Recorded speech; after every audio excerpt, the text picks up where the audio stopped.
question, somebody that's in here. Normally, I would use GLASP, GLASP, to capture transcriptions from YouTube videos. But when it doesn't do that, what's your secondary tool that you would use to have a YouTube video transcribed and grab it? Rev, RED? REV. Rev, got it. Okay. It's really nice because it can even edit out gaps in your sound, like your sound and things like that too. Is it an extension or an app? It's a web app. Got it. Got it. Great to see everybody All come here. right, Raleigh, California, great. So I Canada. think we're going What's to up, go ahead Canada? and get started so Tirzah can have as much time as she needs. Stefan, did you want to say a few things before she gets going? I will. It's just great to see everybody. We got Canada in the house, Georgia, Illinois, Virginia, Miami. That's all over the country, y'all. And out of the country, sorry, too. Great to see you here. And I just wanted to say this, some of us have been in all these rooms. You understand how valuable this information.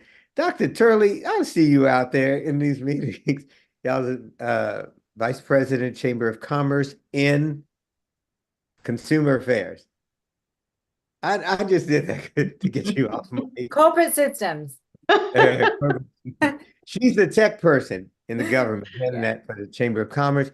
I'm gonna tell y'all, Tirzah is absolutely amazing.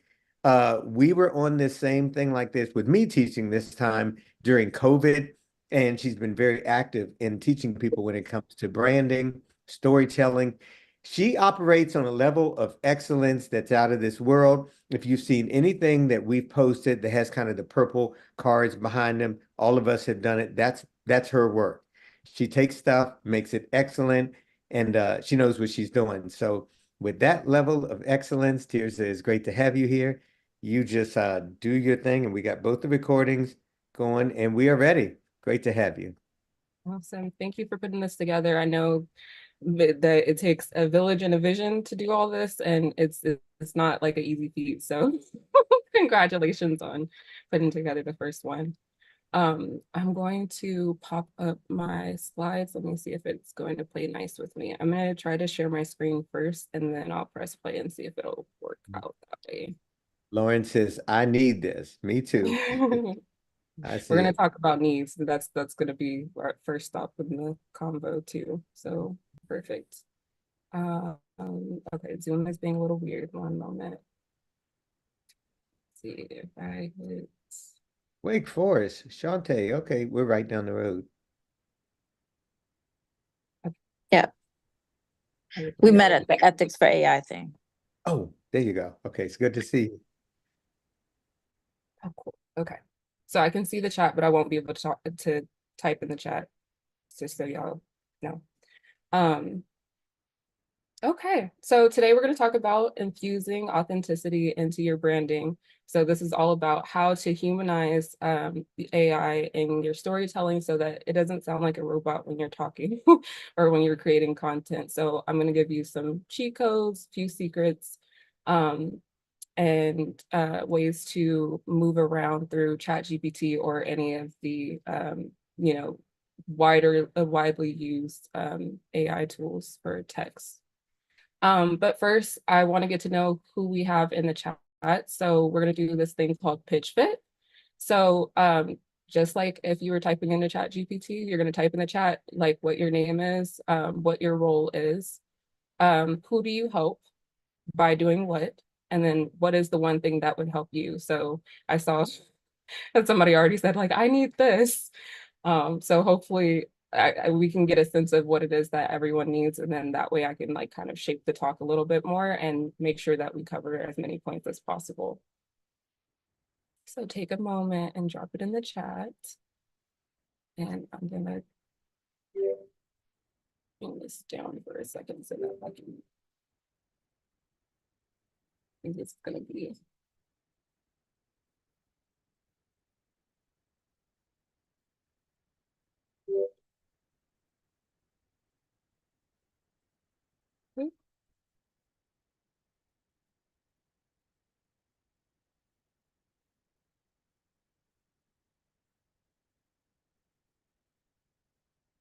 I have to bring What it was the down. last question that was up there? what is one thing that would help you? Oh, okay.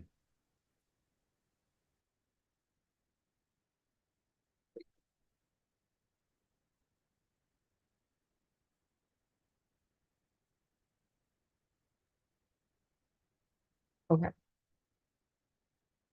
So a couple of people have started putting them in the chat. So we help with the business growth. Okay, cool. Awesome. So what I'm gonna do, I'm gonna go back to sharing. And apparently we're just not gonna have the chat most of this time, so we won't be jumping back and forth. Okay. So my question to you, because I really want to think, we want to talk about the metacognition, the way that we think about thinking about using AI.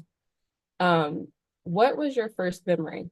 And I know for some people, this is going to be further back than others. It could be, what is your first good memory? But I want you to take a moment to think about that, because a lot of times the way that we remember things is how our world is shaped and how we show up in the world. So for me, this is an exercise that we often do at a lot of my brunches.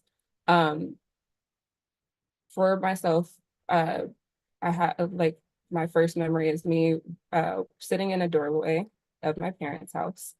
And I was really fascinated by doors because when you're a little kid, they're really high, and every time they open, somebody comes in with food, or they come in to play, or they come in with toys, whatever it is. And so mine was that my mother's best friend came in and she was telling me that she was late, and she was apologizing, and she's like, "Oh, I'm so sorry, like I missed it." And I didn't know what she missed, but she had missed my first birthday. And so she pulls out a bag, a big huge bag, and it has this beautiful box in it. And it was a Barbie doll, like a baby doll, and she had light brown, she had golden brown hair, big brown eyes, and she was light skinned and looked just like me. And this is back in the 90s when they didn't really have dolls like this. She actually, her parents were from a different country, and so she had to bring the doll back in order for me to have it. Um, so that sticks with me because for me, my first memory was representation, right? And so as we are shaping our content, we really want to think about how we can make people feel seen, right? So few things to take away from this is every interaction counts. She doesn't know that that was my first memory.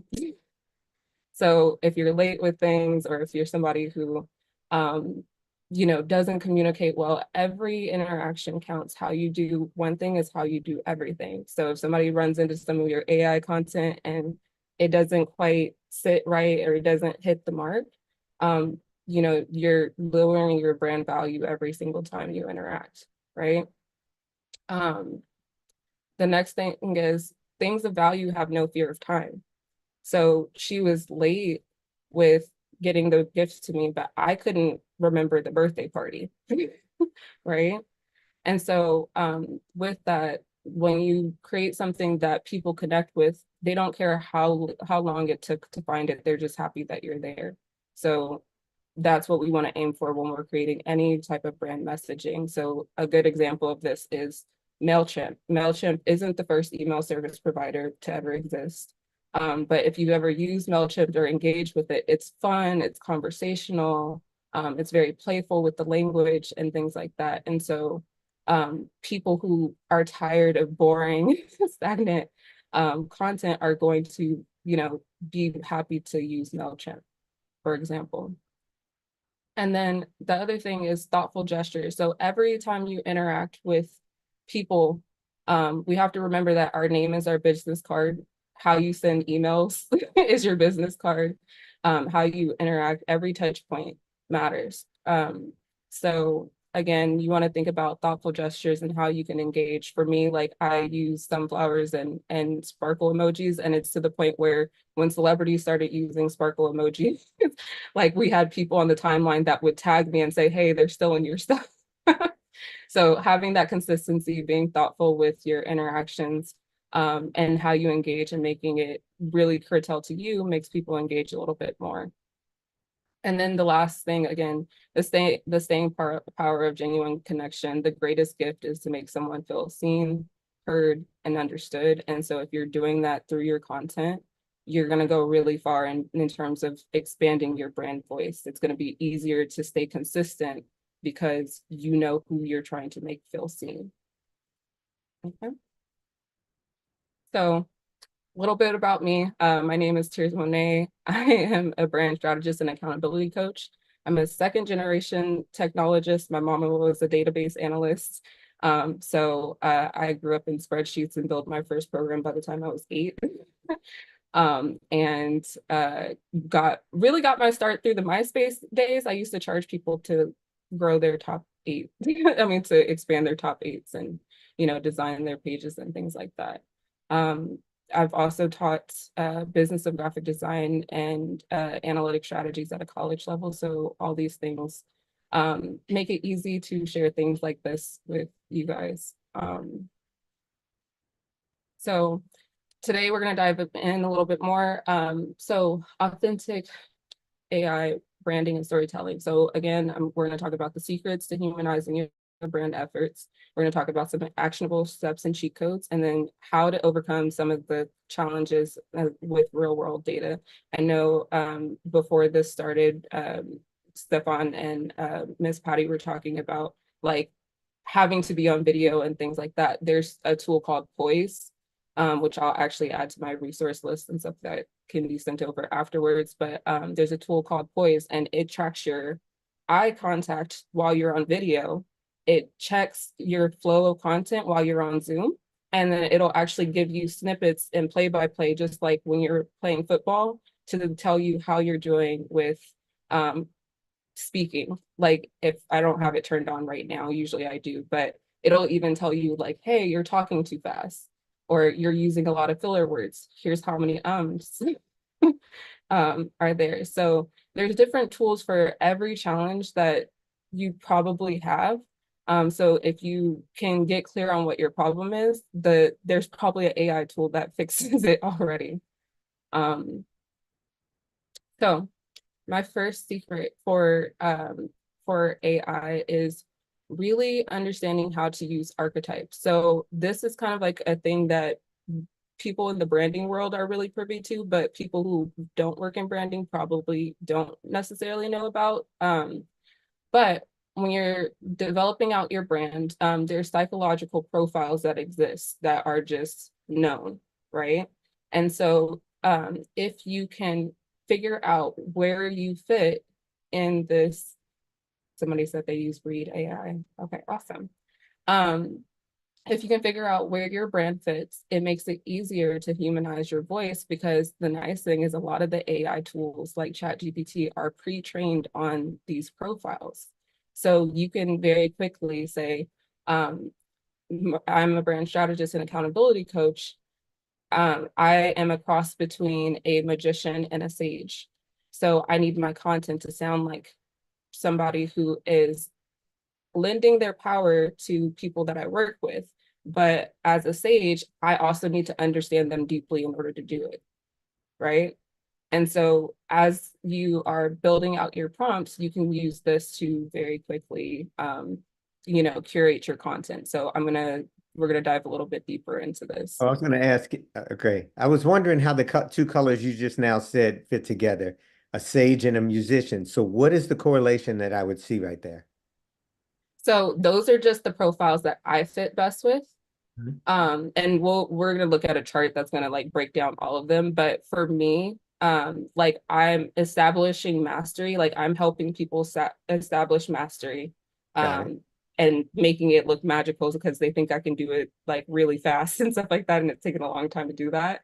And then with the stage, I have to deeply understand. So it's like what my left and right parts of my brain for Yeah, me.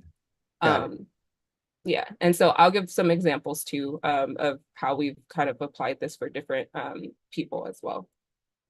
Is there a test for this? Yes, there is a test for this. Unfortunately, mine is not up, but if you go to kputnam.com, K has like a brilliant test, and it gives you all the profiles, and it'll even show you different like predefined brand presets.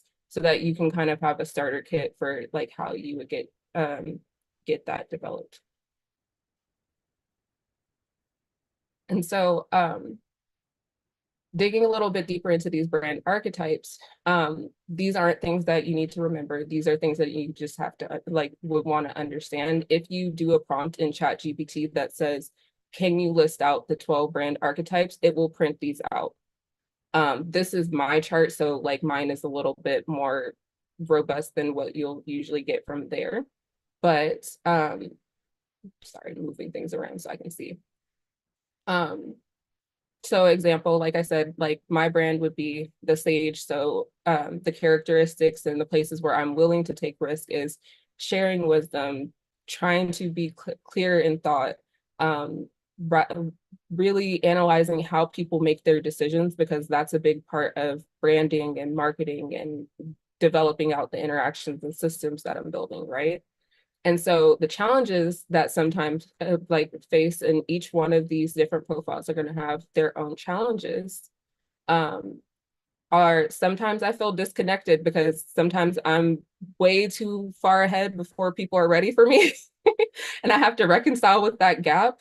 For people that are into astrology, me and Nikolai Tesla have a lot of placements that are similar, where we're just like a little too far ahead for the time on certain things. So there's places where I have to take a step back and understand my world as it is now, and then build the steps so that people can be on the same page with me, because I will hyperfixate and go and research, but not necessarily bring people along the journey. So again, looking at like what the core values are, there's core values that break up into those different quadrants that we saw on the picture before this. So the core value of freedom, or creating legacy, or being social, or like, which is really about connecting, or order. And so somebody said, it sounds like I really need to know myself first. Yes, that is the number one portion. Like any of my clients that come in, we do 3 months of just getting to know yourself before we even touch Photoshop, Canva, or anything like that.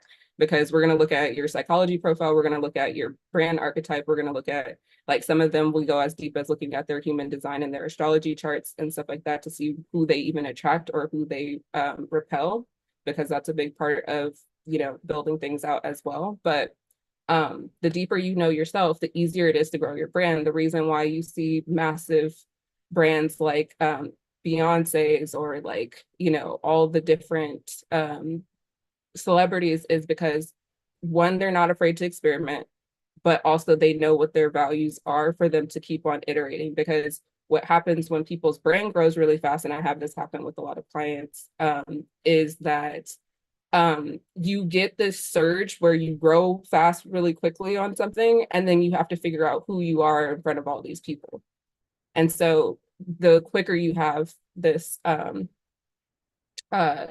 quicker you align with an archetype, and it may be a combination, because most people have like one or two, the easier it's going to be to do your messaging. So we're going to talk about stacking this with some other things with AI. Feel free to screenshot this if you haven't already. It's helpful to have. And then we're going to step into the next thing. All right, so as we move through this, I want you to ask questions, share your thoughts, learn what you can from it, and then just do it. Just try it. Play around. Don't be afraid. Don't be afraid to play around with it in ChatGPT. So choose your brand archetype that you want to play around with for today. So you can drop it in the chat. Which brand archetype are you going to play around with for today?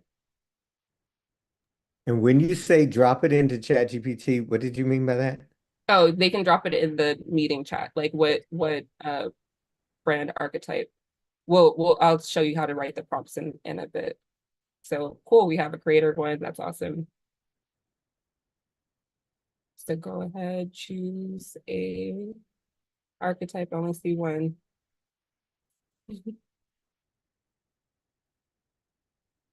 Get 2 more in here so that we can move forward. Awesome. Ruler is a fun one. I would say the Black AI think tank is really that hero brand too. As I was doing the branding, because we had like the superheroes, I always say that being in tech is one of the best superpowers you can have, because it's one of the few like industries where you can come out of poverty in one generation. It doesn't take much, and um it doesn't take much, and it doesn't take much access to things in order to do it. Okay, cool. So this is an example of a creator archetype. This is for one of my clients, Karina Cardona. She is a combination of the creator, but also the magician. So we kept a little bit of magic in her brand, but then we also, chose font styles that matched with her being like this bibbidi bobbidi boo of a fairy godmother when it came to fashion. She actually works on projects with the show Bel Air and things like that. So we needed to make sure that she was elevated, but also that her voice was still authentic, because she's from Colombia. She really is about like bringing her culture forward through her fashion. And so we had to do that through the combination of using, Chat GPT, her brand archetype, and then really honing in on who she is as a person to bring that all together. I'm going to give you another example, and I'm going to give you the examples, and then we're going to put it all together. So another example is, this is another client, AJ. Like he was a kid that was beat up and like bullied. And so he decided that he wanted to create a program that was life coaching for building confidence, because that's something that changed his life. And so we were able to say, okay, they call it the everyman, or the neighbor, or the citizen, which is kind of this everyday archetype. And let's see, Dr. Turley. He's the everyman, and so we wanted to make sure that he still had a brand that allowed him to be himself. So the cool thing about this, and this is really ChatGPT in action, we were able to take the brand briefs that we created through ChatGPT using his brand archetype. We were able to send that to Karina, the fashion designer, for her to do her mood boards of his clothing. He was able to take that and send it to his friend, who was able to shop with him because he's on the East Coast. She's in LA, I'm in Northern California. And then we were able to take that and send it over to the photographer, who was able to do the photos. So we were able to have this international team put together just off of the back of ChatGPT to put this whole thing together. And none of us have ever been in the same room all together. So this is the power of like using the archetypes, because it allows you to communicate with so much clarity that you can get your whole team on the same messaging and like on the same experience without being too in the weeds with each other.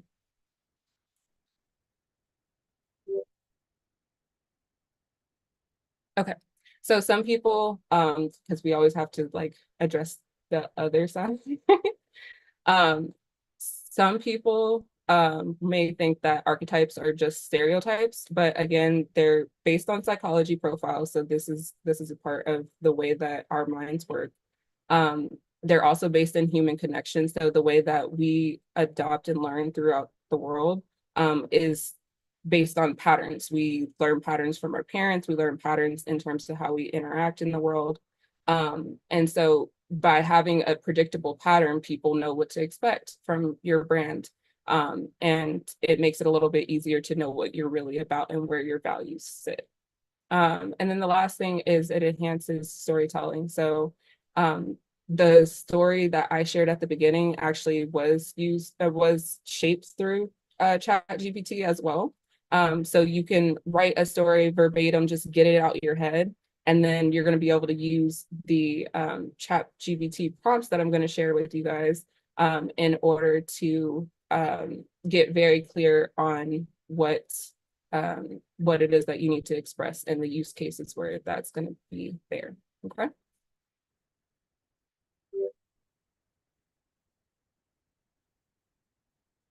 So this is the fun part. We're going to use some copywriting frameworks to build out some content. Okay. So let me get out of here, see if Zoom is going to play nice with me coming out.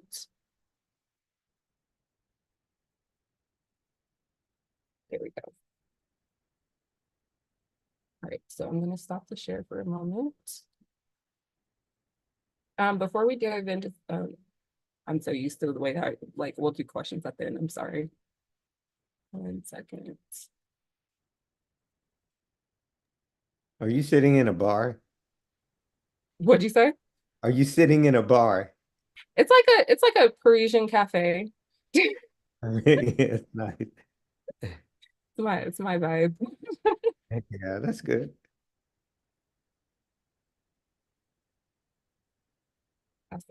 So I am moving Zoom around a little bit so that I can see what we're typing. Okay. So like I mentioned, we can ask ChatGPT, like, can you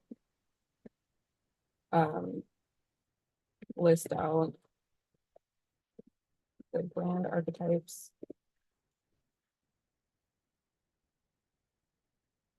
so that we can just get a list. And the nice thing is it'll give you examples of larger brands that fit those archetypes. Kay Putnam actually has the ones that are based on personal brands, so it's nice, like the resources that she has available for that. Okay, so with this, we have our list of the different archetypes. We can now decide on, does anybody want to be in the hot seat? Anybody want to build something? I don't know how engaged you guys feel like being today. I like the creator. Yes. There you go. Somebody do it. Okay, I didn't catch who that was. Let me see. This is Joy. Yes, Okay, is the creator. the creator? Okay, so what do you do? I am a professor, a tenured full professor, St. Louis University, writer, academic, researcher, community activist when it comes to social justice issues, Okay, and homeschooling mother, of course. beautiful. I love a woman that wears many capes. What are you going to be today?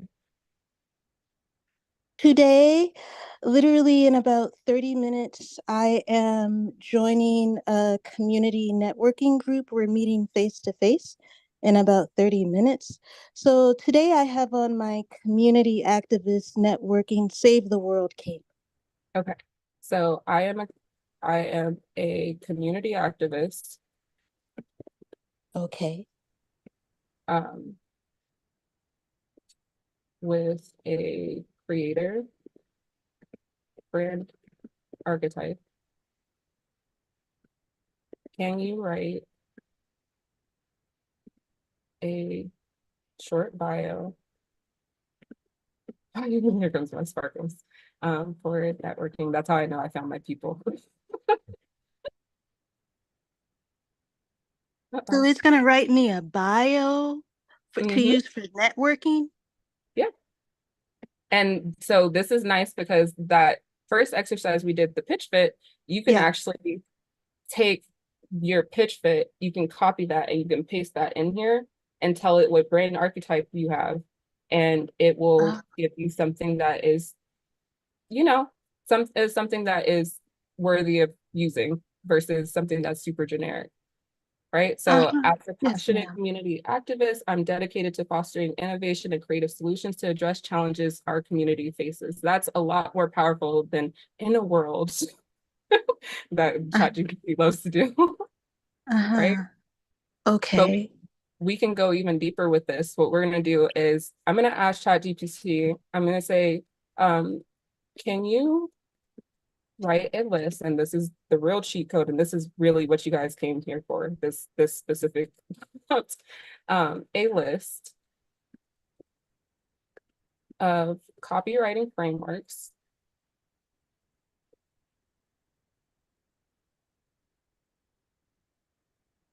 sorry, my keyboard sticks.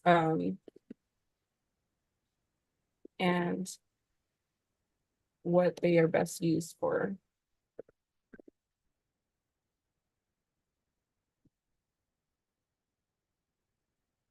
Now, this is where it gets really cool because there's different copywriting formulas, and this is what your copywriters don't want you to know. For all the different brand marketing copy that you see out in the world, they're usually using a list of these. This isn't actually all of them. Yeah, it's missing some because there's about 15. I'm gonna say continue because it's being lazy today.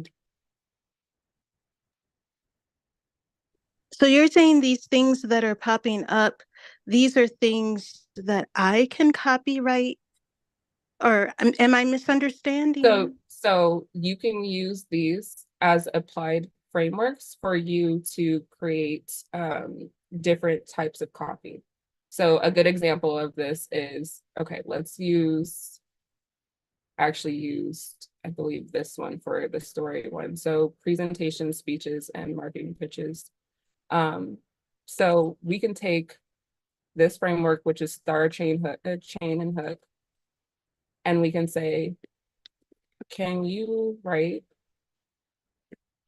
the introduction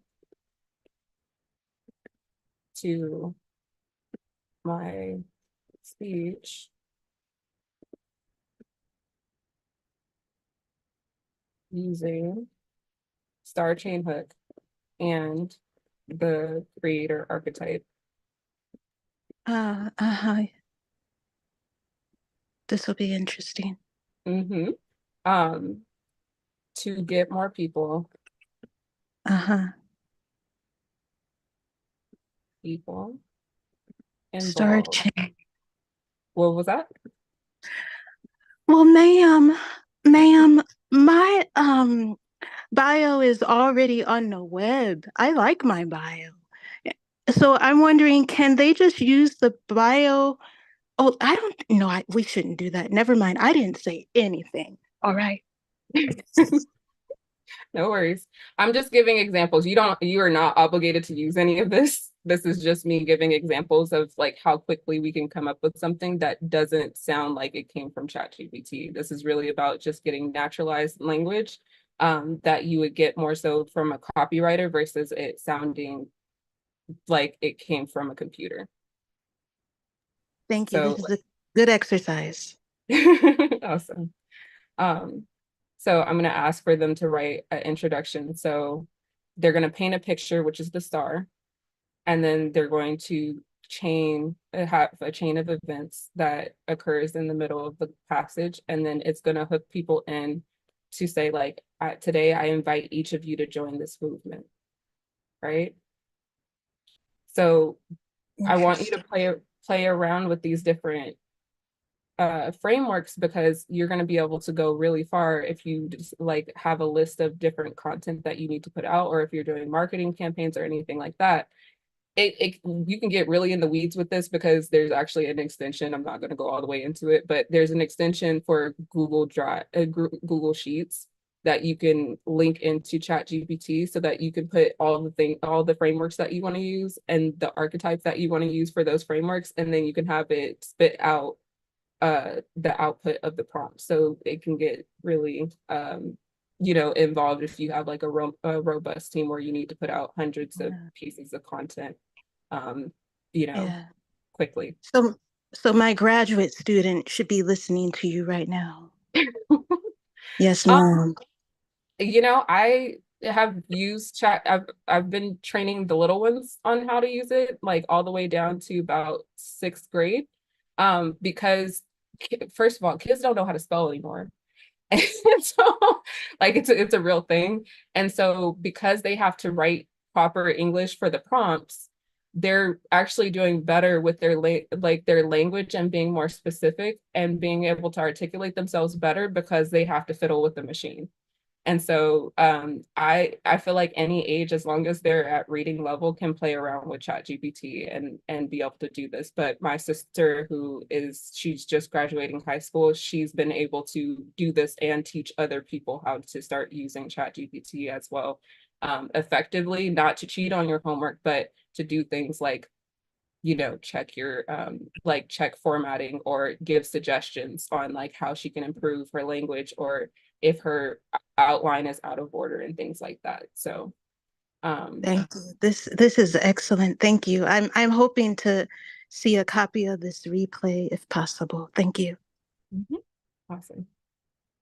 Um, that's one of the benefits of AI and ChatGPT. It makes it smart. Yes, it makes you smarter if you are using it properly. One of my biggest pet peeves with like I said, second generation technologists is I don't believe in, and my clients will tell you, like, I don't believe in forcing tools to do the thing that they're not meant to do, right?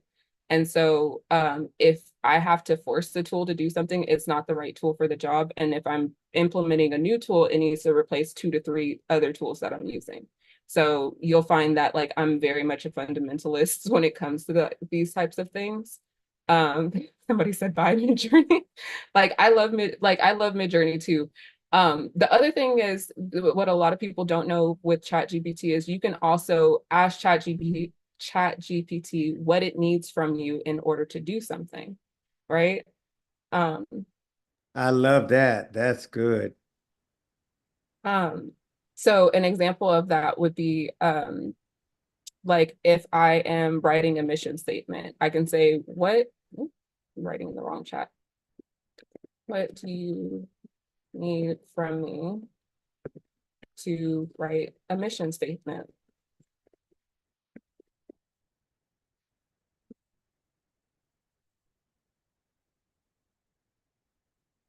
I'm getting my graduate assistant to join tomorrow. I love that. Yes, ma'am. She'll be on here. Don't worry. Awesome.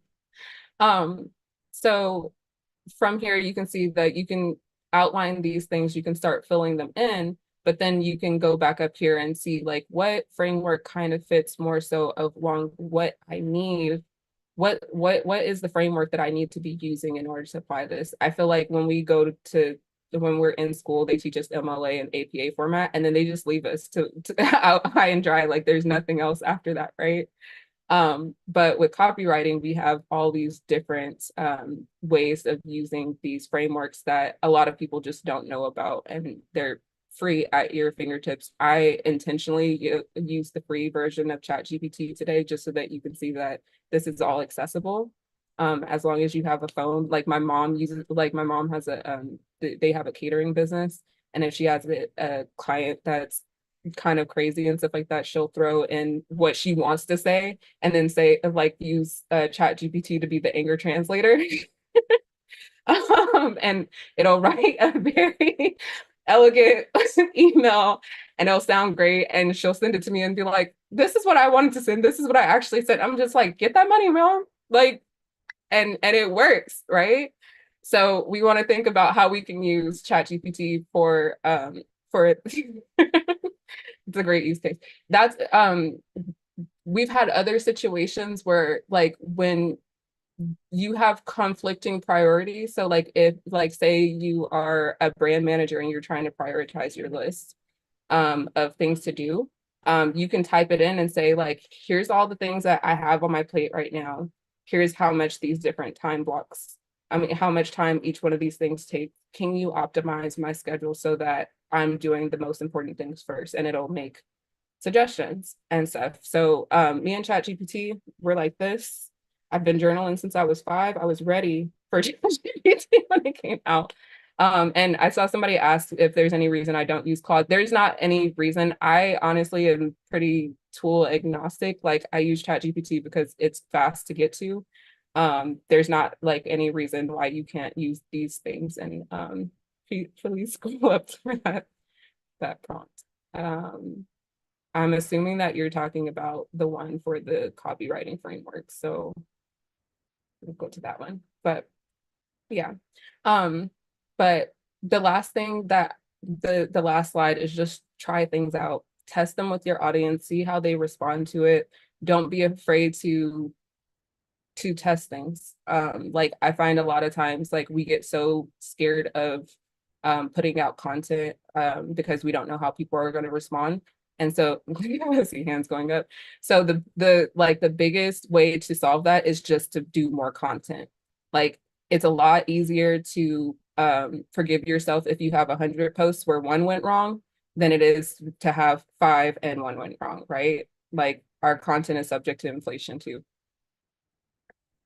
Can we see the archetype description prompt? Community. So this one was just, can you list the brand archetype? So nothing crazy, nothing fancy. And then I'll leave the chat open and like for questions or comments and stuff. My name is Tirzah Monee. You can find me at tirzahmonee.com. I will put my website in the chat for you guys for the sake of things. Hi, this is Charmaine. I did want to say something.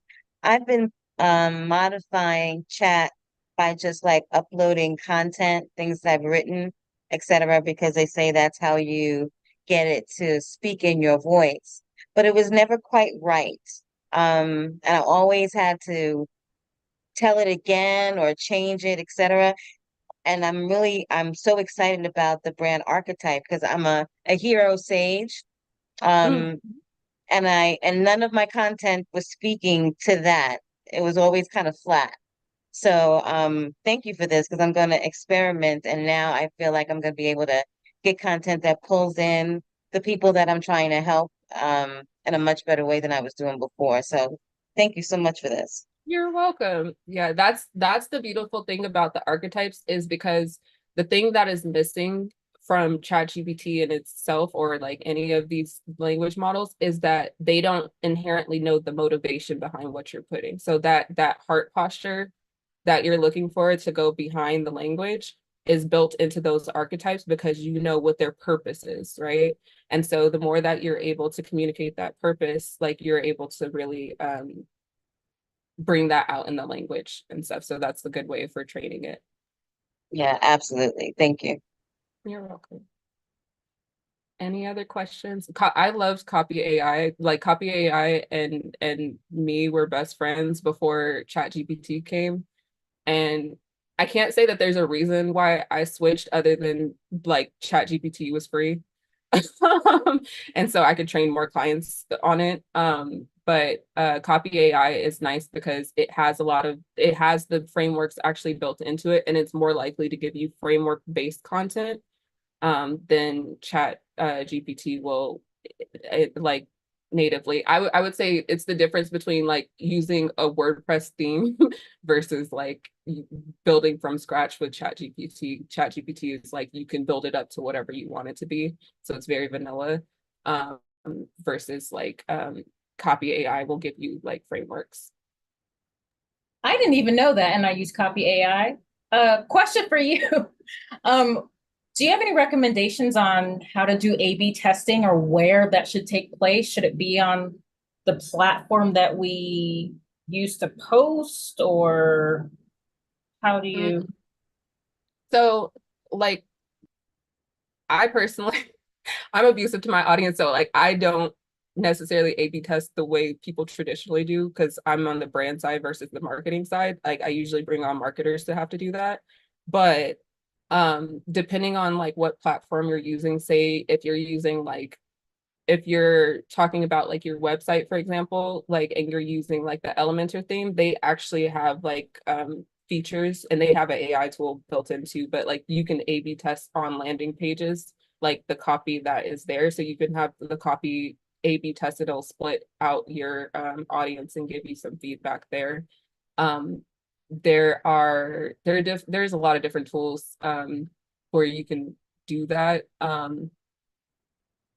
But it just depends on like what your stack is. And so like if you message me and tell me what you're using like afterwards, I can probably make better suggestions. Awesome. Oh, somebody said they're INFJ. I am too. So and I'm an advocate, so that's why my heart posture is where it's at. That is so rare. Wow. Wow. What are the odds? We stay inside to ourselves and then we just talk through computers. Like,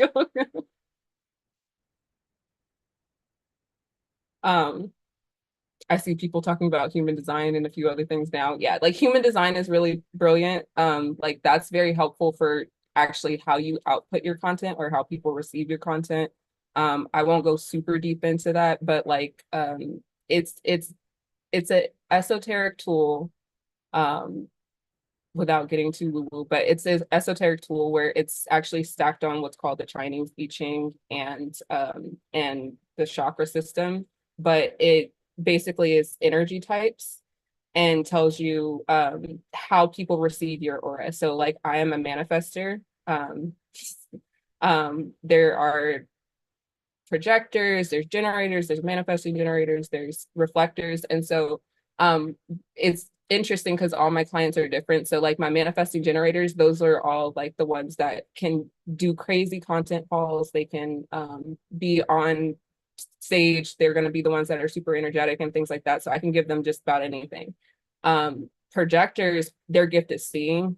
So they are able to be infrastructure builders. Like their love for what they see and their way of observing the world versus actually been the people that do things. So they make great managers, they great content strategists and things like that. So based off of what your profile is, like I'm usually able to say like, oh, this is why you're getting burnt out doing this task. This is why you don't resonate with this type of content. Like I'm a manifester, so my energy comes in waves. So like I have like 6 months of doing things a lot, and then all of a sudden I'll curtail off and I'll just go research for 6 months and disappear. But I have systems in place that allow me to do that.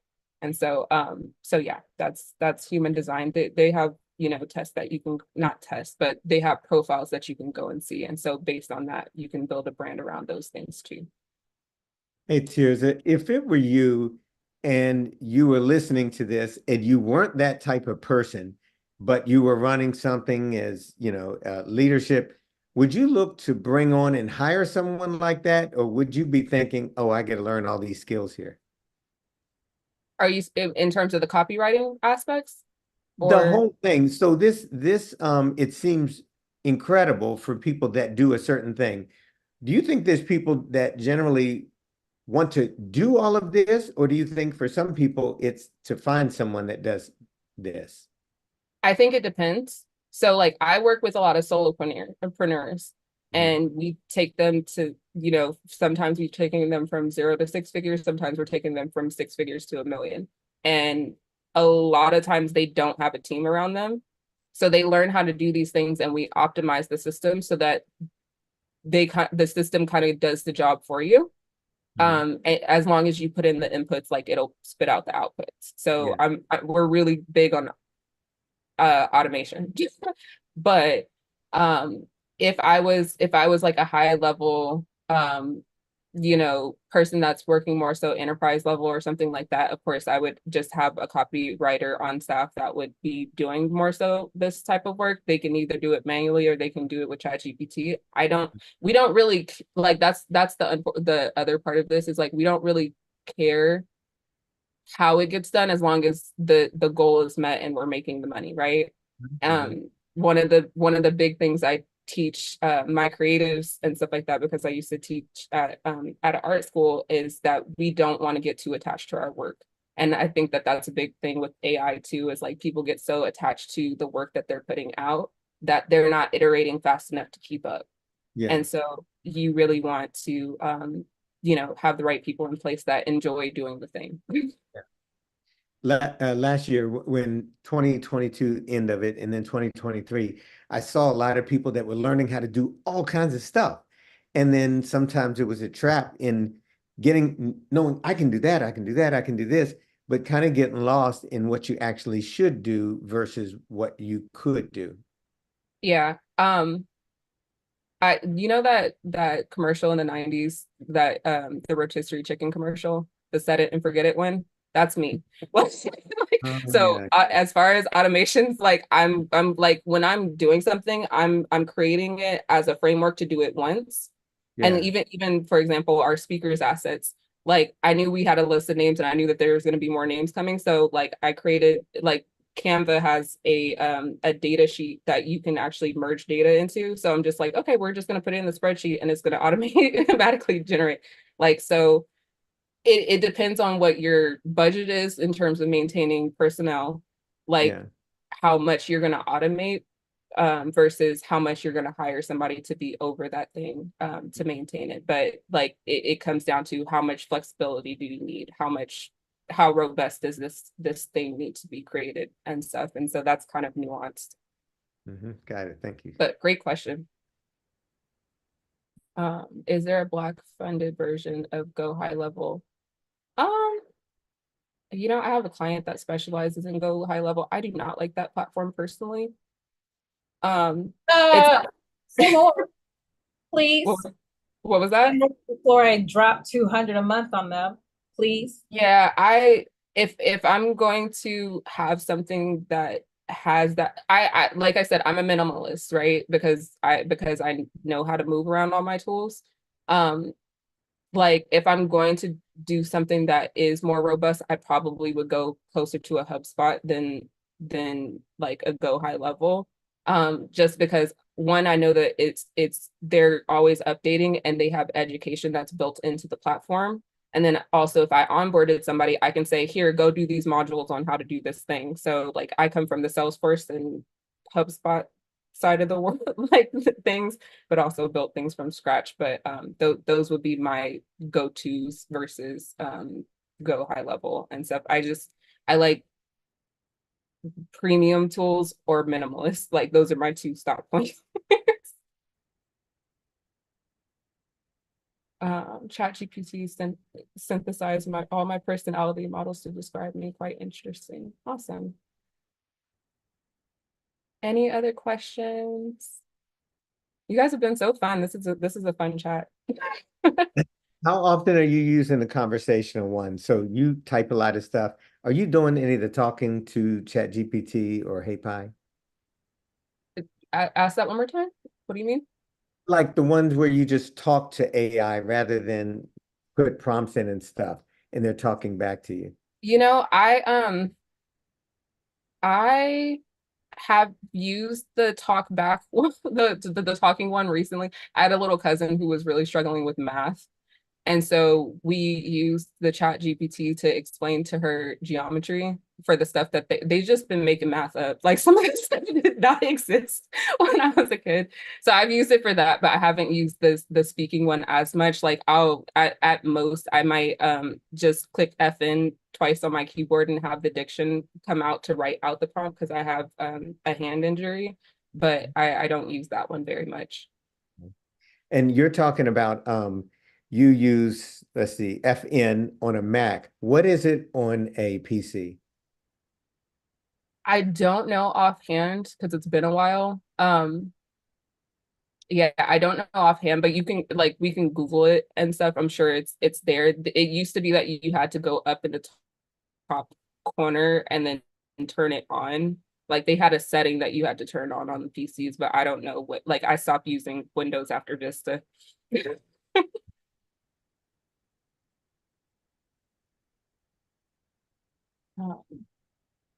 So somebody said, I also asked the chat to tell me my strengths and weaknesses. It gave me my strengths and areas for improvement. Spot on. Yeah.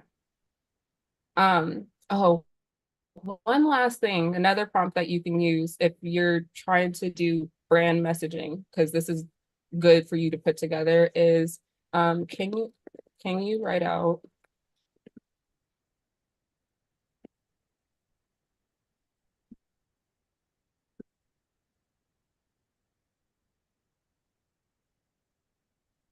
so this is more so if you high level just need to create a cheat sheet of what you need for describing your brand. So you can take these different things. So like your mission statement, your vision statement, your value proposition, core value, you break those out and use Chat GPT to fill in the blanks with the prompts that we did before. If you can just put together a Google Doc with those things, like I don't, it doesn't matter what company or whether you're using this for your personal brand or like your business or just like initiatives that you're doing for nonprofits, but just having a one sheet that has all of that in here is going to bring in more dollars like and give you more peace because it cuts down on how much you have to communicate with people. It cuts down on like a lot of the back and forth in terms of like where you're going or who you guys are. And then when you get ready to do a rebrand, you come back to this sheet. And we're not talking about logos or anything like that. We're just talking about the voice of your brand. You're able to go and update this to what the new measure is, and then have people create assets based on that. I intentionally did not make this talk about logos and colors and things like that. Like there's resources for that, and I'll put up the resource sheet in just a second. Because a lot of times people think that brand is logos and colors, and it's not. Brand is what people say when you're not in the room. Nice. Okay.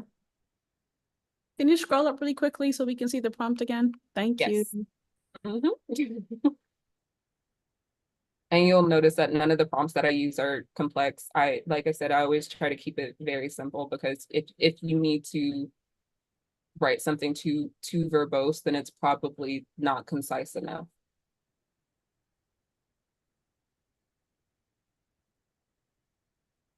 Thank you, Lauren, for dropping my LinkedIn in here. I missed that in the chat.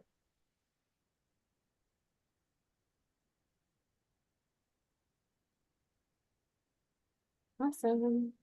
So I'm here if anybody has any other. I have one. Hey, Tirzah. So Hi.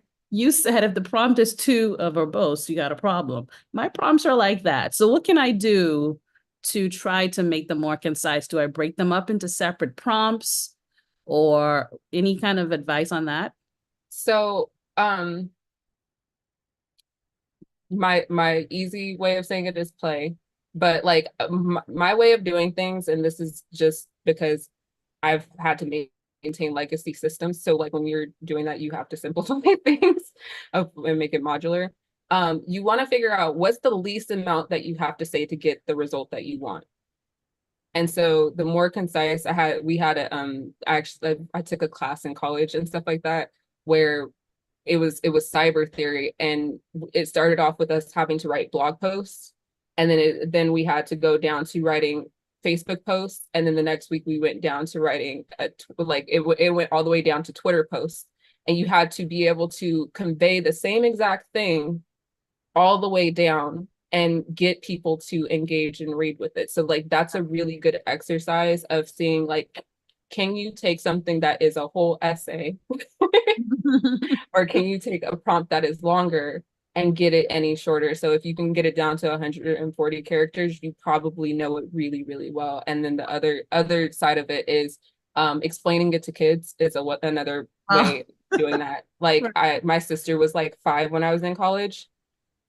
So I would say something to her, and if she didn't understand it from like, me giving her 2 lines, I don't know it well enough for me to explain it yet. Gotcha. And now she's brilliant. and she knows how to be a good test subject. Yeah, so I'm going to work on that when I do my prompting the next time. Sometimes it's pretty easy, and other times it's like, oh, maybe I don't know what I'm asking. So yeah. And like I said, if I don't know what to ask ChatGPT or any of the systems, I'll ask it, what do you need from me to do this? That's probably the simplest way to do it. Yeah. Mm-hmm. All right. Thank you. Awesome.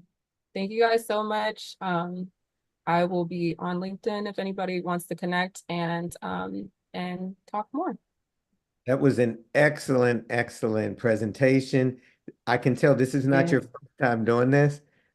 So thank you for doing it so much. It's just so much information in so much time, and you helped us to understand concepts really well. So you're a great communicator with high level excellence. So thank you. Thank you so much for having me. I appreciate you and Patty and the whole team for putting this together. And I can't wait to see the rest of the session. You helped us out as well. And thank you so much for that. Okay, so we have another session coming up. Stefan, correct? At 7, I think. At 7, okay, great, okay. All right. Thank you all so much. And I'm just looking here for sure. Yeah, it's at 7 o'clock. And remember, this is the one with Zaria Smith, and she oversees a lot in funding. And they're looking for people who are looking for someone to invest in them and resources. So Zaria is your person. She's extremely connected. That's And it. everybody needs funding. That's the main thing we get requests for from small business owners, especially women. They come with great ideas and all these things they want to do, but they're tied up because they just don't have the resources. So getting some funding would really make a difference. Yeah, thank you. Y'all, this is a great day. I know it's a lot to stay in there. It's only Wednesday too. Man, we can Patty, this has been a lot. It's a lot of information, but it's kind of understandable. And then we got it. We caught everything. We got it. Exactly. And then I think next week we'll wonder, what do we do with ourselves? Yeah, we got, okay, Can so I, I'm can gonna I make a turn, quick comment? yeah. It's the Yes. execution. I get so much amazing content and links, and I'm up all night trying to get to all the links and learn the new AI. And it's just doing the execution because the Yeah. content is so rich here. It's amazing. It's like you want to scream out, I can do too much now, but it's what you should do. I'm serious. That's the way it is. Y'all got superpowers, but Superman doesn't have all the superhero powers, and we got a lot of them now. It's just what you should do. Okay. Yes. I'm going to turn the recording off. Oh, no, you already did it, Patty? I did not. Okay. I'm going to stop the recording.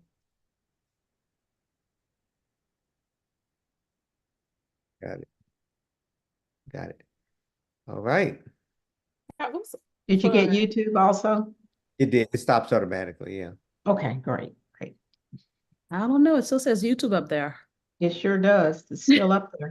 What are y'all looking at? On the left side of the screen at the top. Yeah, where- still on our screen. looking like it's like sending out the YouTube rays or sound Mhm. waves or whatever.